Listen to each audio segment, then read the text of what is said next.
కడప జిల్లా చెన్నూరు మండలంలో దారుణం చోటు చేసుకుంది. బీమా సొమ్ము కోసం సొంత బావమరిదిని పక్కా ప్లాన్తో చంపేశాడు బావ.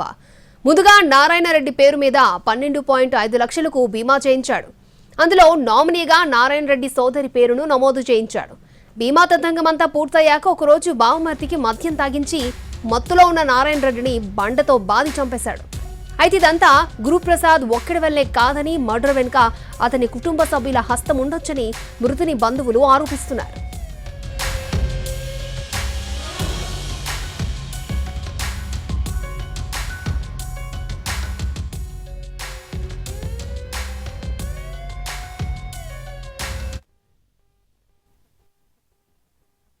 నారాయణ రెడ్డి గారి పేరు మీద కొన్ని బీమాలు ఉన్నాయి.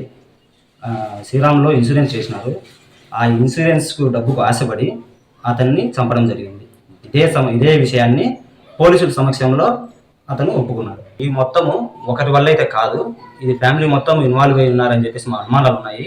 దాన్ని కూడా నివృత్తి చేయవలసిన అవసరం ఉంది.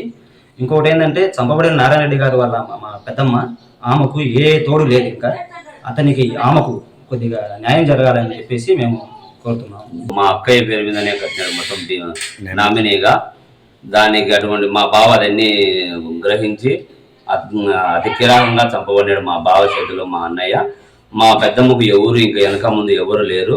ఆమెకు ఏదైనా న్యాయం చేయాలా అంటే ఆ బీమాది ఆ పేపర్లన్నీ మా పెద్దమ్మకి ఇచ్చి మా పెద్దమ్మ ఒక న్యాయం చేసి మా బావను కత్తి శిక్షించాలని కోరుకుంటున్నాను. నా కొడుకు నన్ను న్యాయంగా చంపినాడు సార్. నా అల్లుడే చేసినాడు. పిల్లలు తల్లులంతా వాళ్ళు మాట్లాడుకొని చేసినారు.